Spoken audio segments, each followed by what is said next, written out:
Hallo, herzlich willkommen zurück hier in Kitzbühel beim AGORANA VIP-Empfang. Und hier mit mir ist nun Kelly Malcolm, der CEO von Borealis Mining. Kelly, nice to meet you. Pleasure to be here. Thanks, Michael. Yes, please give us a short overview about your company. What are you doing? Sure. That my readers get a little bit more information. So we are a Nevada-based gold mining company, which is a new thing for us. We started mining ore in January of this year. We've got three projects, one of which is in production, one of which is a development story, one of which is early stage exploration. We have no debt. We have around $30 million in cash, and we should be generating cash flow in the near term. Yeah, and that's very interesting because when you make cash, you're very de-risking against the other companies all. So you ramp up now the production. Can you give us there a short overview? Where are you standing and what's the full production? When you expect this to get this? Sure. So we started mining. We actually announced our first blast on the last week of January. We've been pouring gold sort of steadily, but ramping up the gold production ever since. We were doing some pre-production stuff beforehand. In terms of production guidance, I haven't granted any to the market yet. There are very, very soft guidelines for next year targeting between 15 and 25,000 ounces, which, Michael, sounds small, but when you look at the price of gold right now, you look at the costs that all developers are using for their all-in sustaining costs, there are massive margins here. Our goal in the next 2-3 years is to get up to 150,000 ounces, which we hope to achieve through Borealis mine, exploration, of course, expansion, but also our Sandman development project and M&A. So we've got a busy couple of years in front of us to get to that goal, but I think it's very achievable. We've got a great board, we've got a great team, and we are hungry. Yeah, so bring it to a point. You're really printing money in the next years. That's the dream, that's the hope. We're on our way to that position, yes, sir. And where do you see the company in 1 year from now?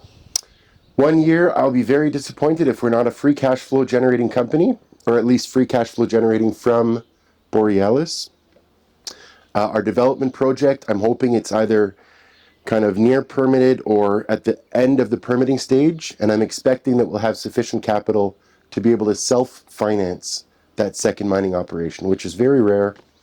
And again, I hope to be debt-free. I hope to be in a similar cash position as to where we're currently sitting. Yeah, absolutely. And why should people buy your stock now when you can give them some recommendation?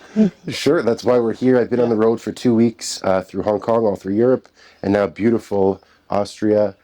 I think if you look at comparisons, which I don't really like to do, I feel like it's a cheat, but I'm going to do it right now. We are dramatically undervalued when you look at similar sized companies with similar production profiles. We're trading less than, I believe, $140 million US dollar, or yeah, $140 million US market cap right now. With all that cash, with no debt, we're one of the few gold producers with a clean balance sheet, and we are growing. We're on our way to hopefully bigger and better things. So those are a few good reasons. Yeah, absolutely. And this is what I'm also looking when I'm investing for companies that are already have some cash flow, because it's very de-risking against the exploration companies.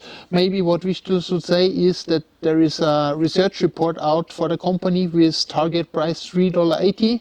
They are now trading at $1.20, so this is more than 200% upside potential from the research report. I believe it's from Haywood. Haywood's there, Red Cloud Securities is there, and there's also a German research report out as well. I've been buying in the market. If you look at SEDI, as of last week, I bought $50,000 plus, and I hope to continue to purchase shares in the market around this level. I fully can understand this. What we still should say to the end is maybe that Rob McEwen is one of the biggest shareholders from the company, and yeah. Rob McEwen, Eric Sprott, and I'm a big shareholder myself with about 4.5 million shares, so it's meaningful. Yeah, okay. Thank you for your time. Appreciate it. Interview. Thank you. Bye-bye.